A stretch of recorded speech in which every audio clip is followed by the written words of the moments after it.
वहां पर जो प्रदर्शनी लगाई गई है रेलवे स्टेशन के अंदर, उसका अवलोकन करते हुए प्रधानमंत्री नरेंद्र मोदी आपकी टीवी स्क्रीन पर इस वक्त भारतीय रेलवे के जो कीर्तिमान हैं उनको भी दिखाते हुए कैसे अलग अलग तकनीक के जरिए भारतीय रेलवेज अपने नए विकास पथ पर आगे बढ़ रही है और अमृतकाल में भारतीय रेलवे की क्या यात्रा होगी उसका एक अवलोकन इसी रेलवे स्टेशन पे भव्य टर्मिनल के एक हिस्से में किया जा रहा है, जिसका अवलोकन इस वक्त प्रधानमंत्री नरेंद्र मोदी कर रहे हैं। जैसा कि आपको पता है कि उत्तर प्रदेश में अभी तक के इतिहास में पहली बार रेलवेज का 100% इलेक्ट्रिफिकेशन किया गया।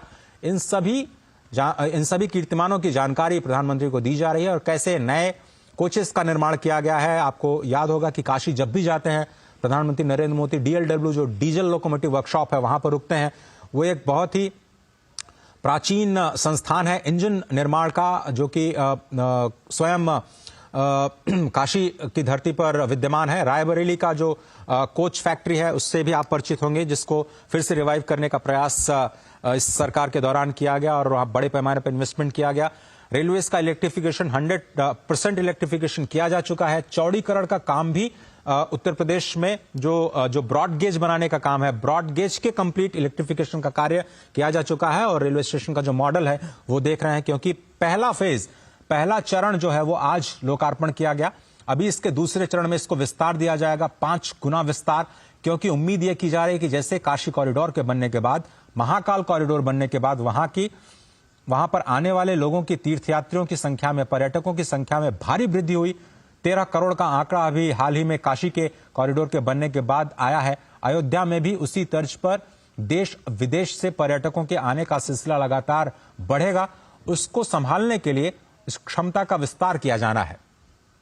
तो दूसरे चरण में इसकी जो क्षमता है रेलवे स्टेशन की, उसको 5 गुना विस्तार देने की जो तैयारी है, उसमें नई रेलवे लाइंस का निर्माण और नई ट्रेन के परिचालन की जो व्यवस्था है वो भी की जाएगी। 8 ट्रेन का आज लोकार्पण भी किया जाएगा हरी झंडी के जरिए।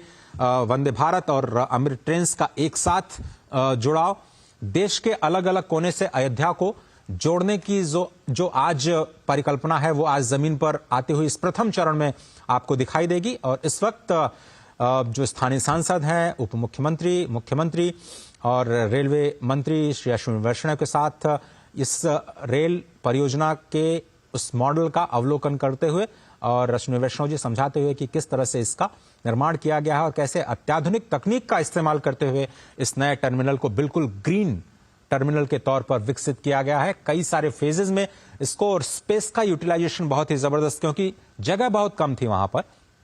चौड़ीकरण किया जाना था 3 लेन को, अगर 6 लेन किया जाना है तो पहले तो आपको पटरी बिछाने के लिए ही आपको विस्तार करना पड़ेगा। उसके बाद जो टर्मिनल के लिए या स्टेशन के लिए जगह बचती है उसमें आप कैसे मल्टी स्टोरीड बिल्डिंग का निर्माण करते हैं, प्रतीक्षालय के लिए, फूड प्लाजा के लिए, लोगों के ठहरने के लिए, दुकानों के लिए, और कैसे एक रीडेवलपमेंट करते हैं आदर्श स्टेशन के रूप में अयोध्या धाम को।